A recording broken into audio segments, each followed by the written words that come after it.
About a year ago, you and I sat here and learned how to read British number plates, and that video was purposefully written to be quite simple.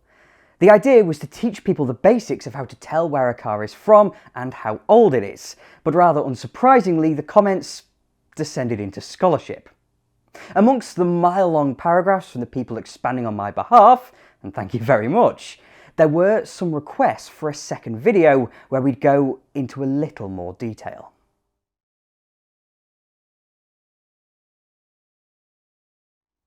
If you're here for that basic overview, then I'll put a card up in the corner. But having sifted through those comments, I've come up with a range of different topics that, if you're a weirdo like me, you might find interesting. In the first video, we steadily travelled back in time, but in doing that, we ignored much of the context that led to a system that can be a little perplexing. The 1903 Motor Car Act dictated that from the 1st of January 1904, every motor vehicle must be registered with the authorities and carry an identifying plate. As you can tell, these are the early days of motoring, and the system imposed was as simple as you'd imagine. But in effect, this system would live for over 97 years, through to August 2001, being altered or supplemented whenever they ran out of sequences, occasionally leading to a bit of a mess. Now, I don't know how many cars were on British roads in 1903, but it wasn't many.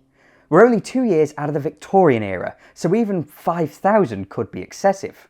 What I do know is that each region, usually a county, was assigned a letter based on its population at the 1901 census. London received A, Lancashire B, Yorkshire C, etc. So the first car to be registered in Lancashire will have, theoretically at least, displayed the number B1. But the authorities weren't quite stupid enough to leave it at that. With numbers 1 through 9,999, there was a theoretical maximum of 346,060 sequences, which, though having plenty of room in 1903, clearly wasn't going to be enough.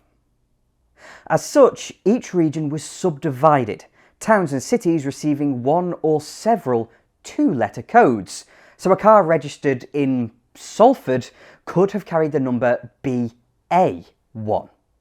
While they were revised in 1974, this basic identification lasted from 1904 to 2001, and with the additional letter, expanded its remit to 9,343,620 sequences. Something sounding long-lived, considering it took until 1932 for the millionth vehicle to be registered. The problem now became one of how the codes were assigned. More populated areas did receive multiple codes, but compared to less populated areas, they began to run out of their specific assignment. Rather than create a new system, they decided to swap one of the numbers for a letter placed before the code. Now reading ABA1 to ZBA999, the authorities who needed that extra headroom could use it, while others stuck to the old sequence.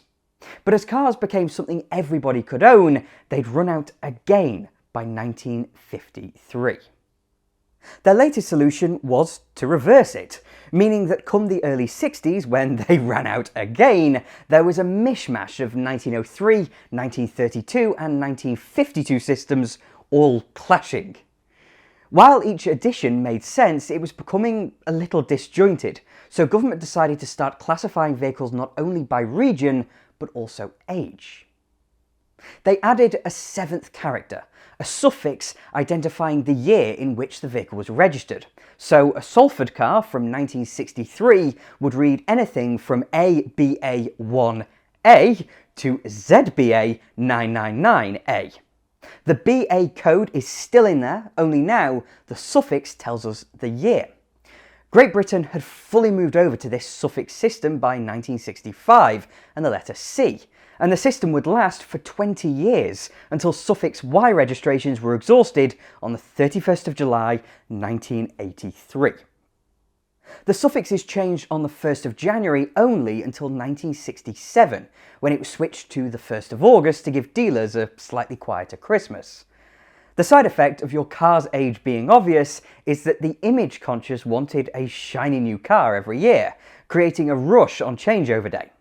But this means that E-registered cars only ran for 7 months, making them a little bit rarer than the others.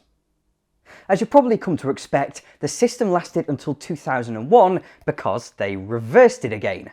My Mini, for example, being registered on the 1st of August 1984, the day they switched to the prefix letter B, and the FX tells us it came from Bournemouth.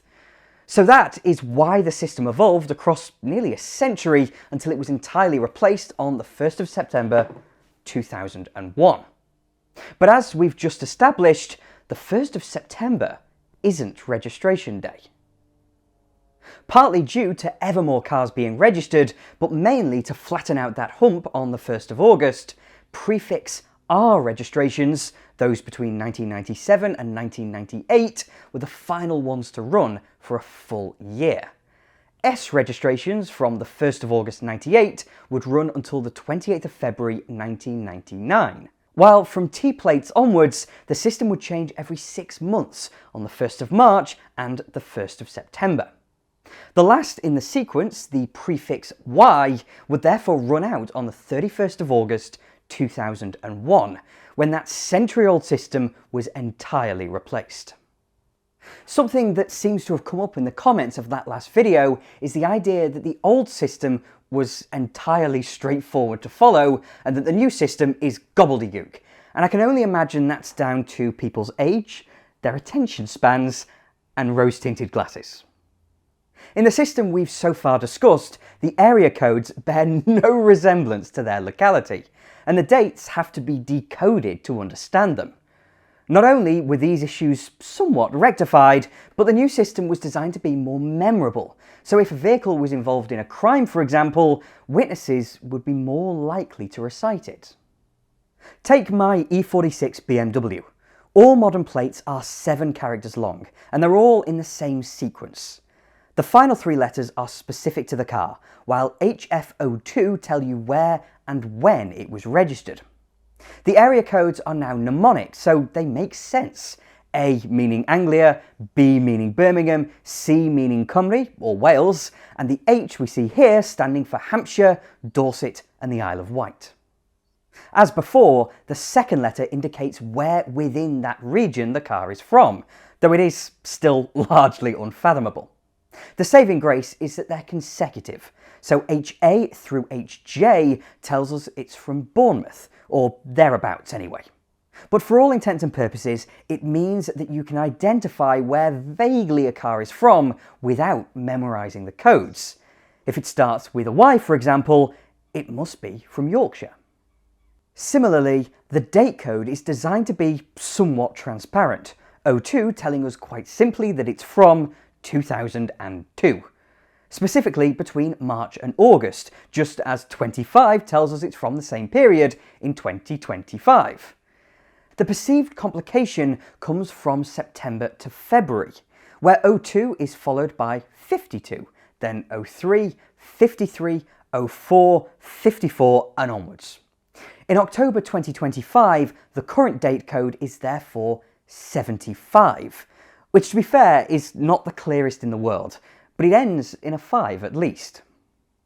Not only is the new system clearer, but there's a shed load more headroom, so even if certain letters are excluded for clarity, there's a theoretical maximum of nearly 1.2 billion sequences. So unlike 60 years ago, they're never going to run out. The barrier comes from the date code, which runs out in 2051, but then it'll just be reversed. So this system will last for exactly 100 years. But what I made very clear in that previous video is that Northern Ireland does not run on the same system as Great Britain. But in reality, it does, or at least it did. You see, back in 1903, the island of Ireland was still a part of the United Kingdom, and they were issued the area code I with Z in reserve.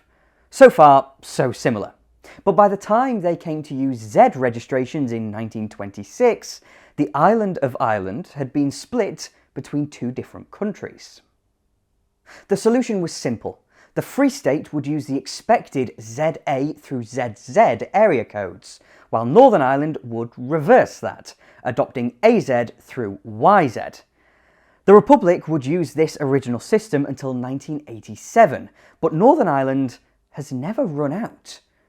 While they have modified it, adding a fourth number as well as the additional letter, Northern Ireland is still using a variant of this 1903 system some 122 years after its first adoption.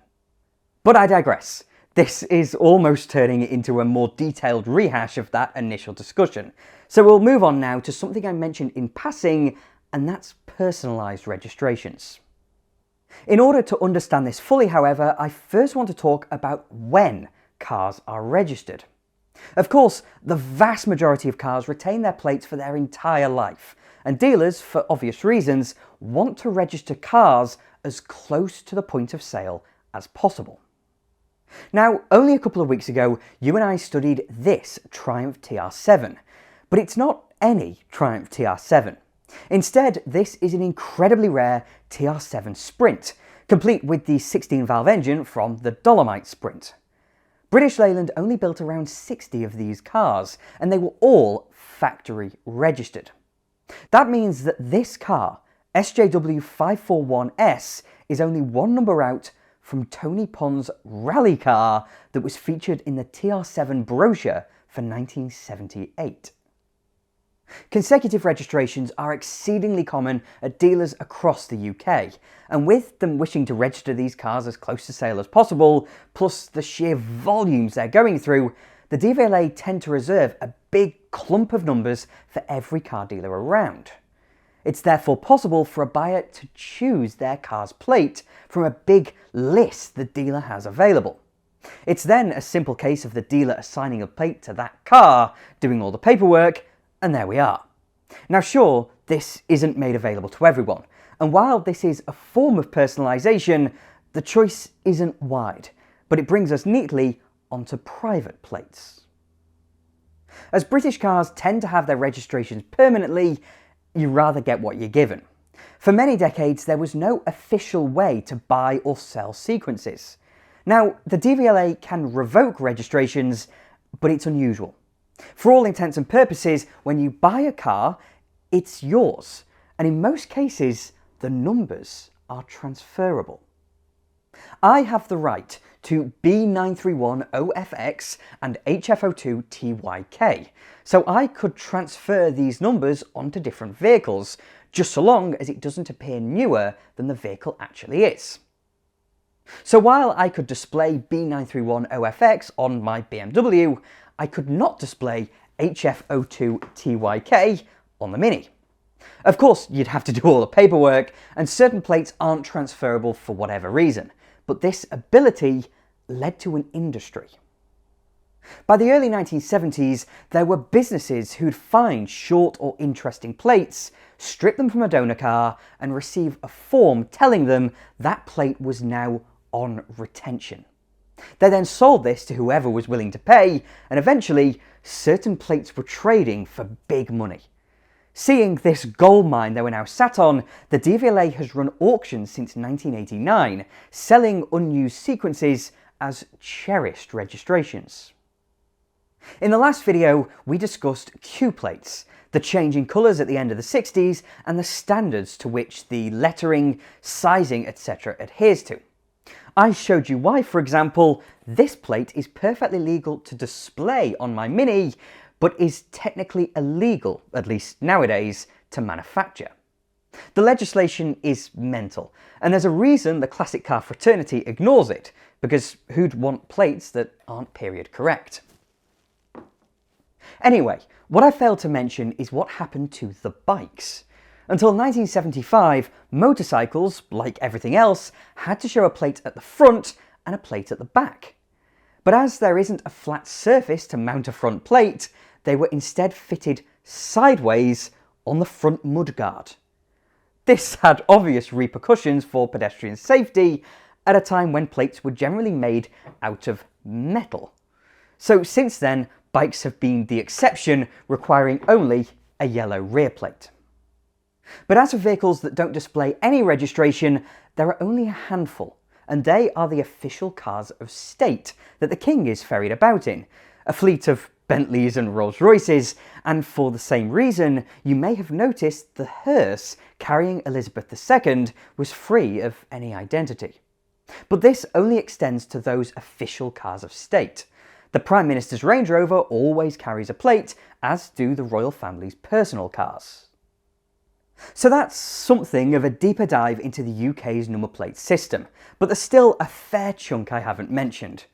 Really, we've still only covered the basics of civilian registrations.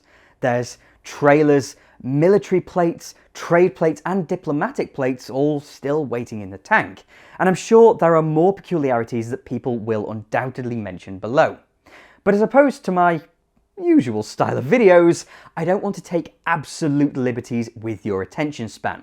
But if enough people watch this video as well, then maybe I'll make that final video. For now, thank you very much for watching. If you enjoyed the video, then please do click like and subscribe to TwinCam as well. I'm forever indebted to my long-suffering Patreon supporters, so if you'd like to support me that way, then please do follow the link in the description. And I'll have more videos coming along soon.